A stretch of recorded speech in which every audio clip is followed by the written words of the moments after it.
বিসমিল্লাহির রহমানির রহিম। বিশ্ব আধ্যাত্মিক জ্ঞান সঞ্চার দরবার শরীফের প্রতিষ্ঠাতা আমার মুর্শিদ কেবলা গাউসুল আজম শামীম আলী চিশতির দরবার হইতে আমি শাহ আলম আপনাদের সকলকে জানাই আন্তরিক শুভেচ্ছা ও অভিনন্দন। আমার মুর্শিদ কেবলা গাউসুল আজম শামীম আলী চিশতির একটি গ্রন্থ হইতে কিছু আলোচনা নিয়ে আবারও আপনাদের সামনে হাজির হইলাম। আশা করি সকলেই ভালো আছেন এবং সকলেই মনোযোগ সহকারে শুরু থেকে শেষ পর্যন্ত আমার এই আলোচনাটি শুনবেন।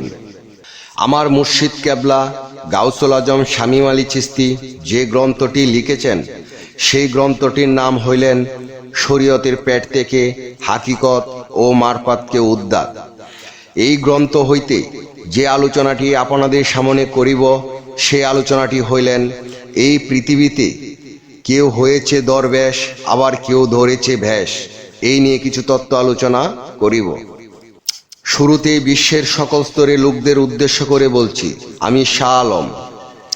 আমার লক্ষ্য আমার মুর্শিদ কেবলা গাউসুল আজম শামীম আলী চিশতির লেখা গ্রন্থের বিষয়বস্তু আপনাদের সামনে উপস্থাপনা করা, যাতে আপনারা সকলেই হাকিকত জানতে পারেন, বুঝতে পারেন এবং হাকিকতের জ্ঞান নিতে পারেন।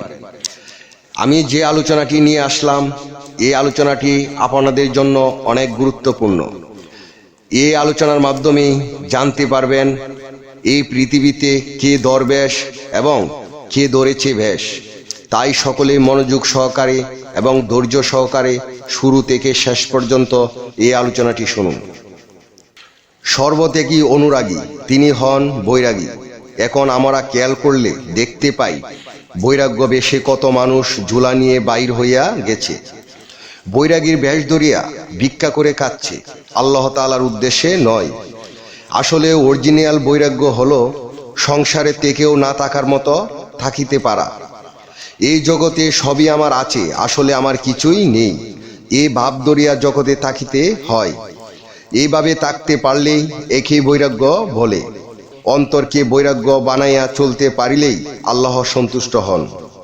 তবে ঝোলা নিয়ে বাইর হব ঠিকই, কিন্তু ভিক্ষা করে বা চাইয়া খেলে তাহাকে বৈরাগ্য বলে না। বৈরাগ্য একজন ব্যক্তি যদি সত্যিকারী বৈরাগ্য হইয়া থাকে তাহলে তাহার সামনে খাবার উপস্থিত হবে।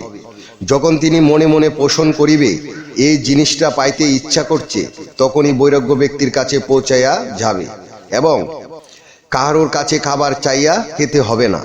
এরকম যদি কেউ বৈরাগ্য হয় তাহলে তাহার জন্য বৈরাগ্য ঠিক আছে।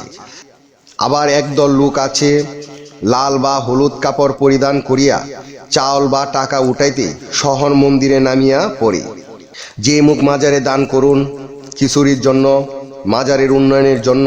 দেখা গেছে অনেকে মাজারের উদ্দেশ্যে চাউল বা টাকা উঠাইয়া অর্ধেক মাজারকে দিচ্ছে আর অর্ধেক নিজে রাখিয়া দিচ্ছে। আমি যদি বৈরাগ্য হই তাহলে সম্পূর্ণ টাকা দিয়া দিব।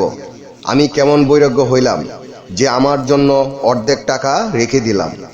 তাহলে আমার বৈরাগ্য কখনো হবে না, বরং আমি আরও পাপিষ্ঠ হইয়া যাব।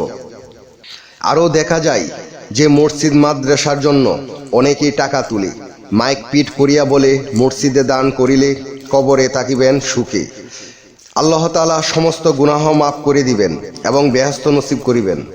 আল্লাহ রাস্তায় দান করেন, সারাদিন রৌদ্রে পড়িয়া টাকা যাহা কিছু হয় তাহা তো অর্ধেক নিজের কাজে ব্যয় করে বাকি অর্ধেক মসজিদ মাদ্রাসার কাজে লাগাই। আল্লাহর ঘরের কথা বলিয়া টাকা তুলিয়া আমরা নিজেদের কাজে লাগাই, এসব একেবারেই ঠিক নয়।